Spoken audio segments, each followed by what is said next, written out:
are students in a creative nonfiction course taught by Elizabeth Strader at the University of North Carolina at Greensboro. Our names are Tammy, Molly, Carrie, Nick. We are currently working on a lyric essay, which are more like prose poems than expository essays. these essays work on more images and feelings than logic and format. These are our first drafts of these essays, and today we are going to work with Nick's. We have chosen to respond to Nick's essay with the response called Voice from Ebo and Belanoff's book Sharing and Responding. In this response format, we're asked to examine voice, how effective it is, what kind of voice is used. Okay, and my lyric essay is entitled Walls. What I like about my essay is I think the dialogue and the action in it feels natural and normal. The only thing I'm having trouble with, or I think I need some feedback on, is maybe that I'm not sure that the stuff that's going on in it is clear. I'm not sure if the characters are being kept different enough. But, so here we go. It's Walls. It was fall, though the chill in our bedroom had nothing to do with the season. Inches, miles separated us. Sleep was nowhere to be found. We looked happy in the pictures that adorned your nightstand, in the photographs that hung from the walls of our soon-to-be empty home. I put my arm around you, tried to pull you close. You shook. Your voice broke the cold black, small and trembling. I'm so sorry. Why? I asked, though I already knew the answer. We're just back from the bar, fresh from bickering about nothing. Our rented house is filled with empty, pointless things. She's had a bit too much to drink and is irritating me again. Why don't you ever want to talk about our future? She asked quietly, as I make my way to the fridge to grab a beer. Why do you always want to talk about marriage when you get drunk? I asked, closing the fridge and popping the top. Well, we've been living together for over 2 years, and I'm just wondering if you're ever going to get around to asking me. I sigh and drain half the beer before answering.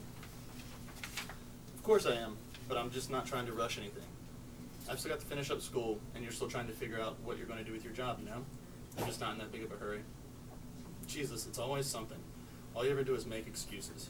I'm not saying we have to get married next week, but I just want to know you're actually thinking about it. Her face is small and pleading, searching mine for something. She doesn't find it. I am, I promise, I say tiredly, fishing in my pocket for a cigarette. I make my way out onto the patio with a beer. You promised you were trying to quit. I am. I shut the door behind me and light the smoke.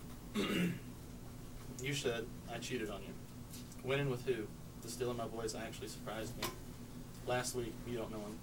Keep the ring or don't, I don't care. I got up, got dressed. You wept, I left. I love you.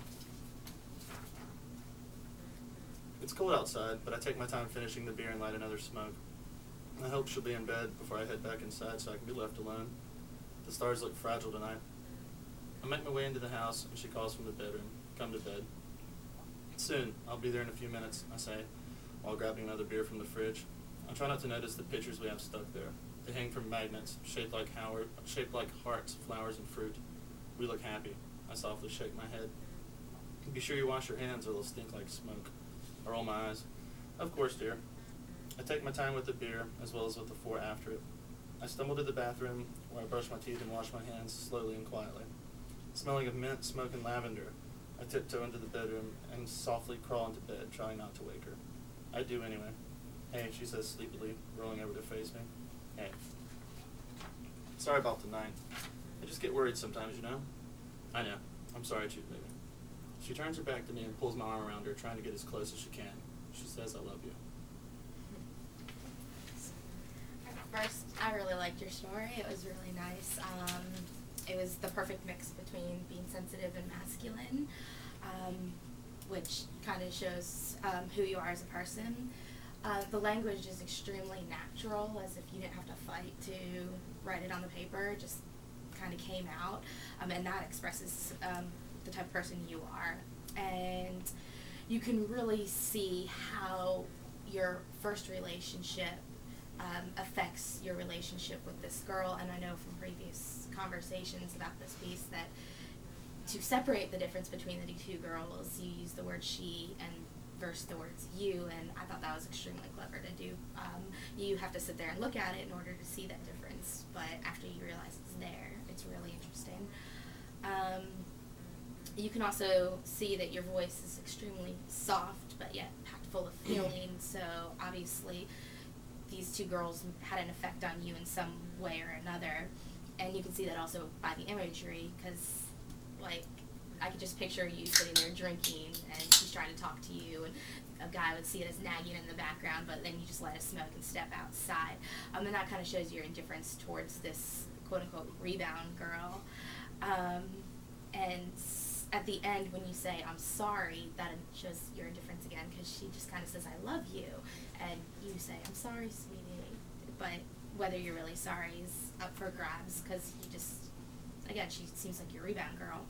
And that shows your true feelings at the time. Your story is really believable as if it actually happened to you, and that's something I really enjoyed most about it. And I thought the title was perfect for it because of that barrier in your relationships. And I really enjoyed it. I think you summarized that very well and spoke on behalf of like the greater team, and that's really, you did a really good job of it. So I'd like to compliment you on that, first of all. Thank you. As for you, Nick, I loved your essay. I thought it was great. I thought it was interesting how you used asterisks to separate the different stories. As a reader, you can see that, but as a listener, I suppose that would be more difficult. But anyways, I liked, what else? The pronoun switching I thought was very good. And I thought that your voice on the whole was masculine, like you said, which is natural since it was in first person. And I also thought that you got a little passive-aggressive with your rebound lady at certain points, especially by responding to her questions in the way that you did. For example, when she said, wash your hands, you didn't do anything about it, you just sort of did it, followed along, which I interpret as passive. Let's see what else I got here. That's about it. So, to go off of what you said also, I think even the pauses that weren't the 3 stars were effective. The short sentences worked well. They gave the voice a chance to sort of come out from the sort of plain text, but the context gives it a certain color, which is very, very effective. And that you didn't use dialogue attribution except where absolutely necessary. It leaves room to sort of sometimes question who's saying what, but mostly it gives more room for the actual text of the voice itself to come out and speak.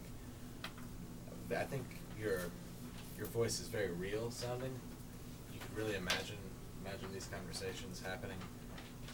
There's not frilly language that you might see in some dialogue. So I also noticed that your prosaic text is very similar in voice to your dialogue. And I think that was an interesting choice because sometimes the dialogue could be in the voice of the people speaking, and the text surrounding it could be in the voice of a narrator, and could be very different. But here they were both the same sort of conversational, plain, but sort of emotionally charged way of speaking, and I thought that really worked for you. Thank you. You're welcome. Thanks for sharing. And let's see. All right, so thanks for your feedback, guys. What I'm hearing is that you thought the voice was good, but it kind of changed up at times, which, depending on how you look at it, I guess could be a good thing or a bad thing. And like I said, thank you, and I guess we'll move on to Tammy's paper. All right.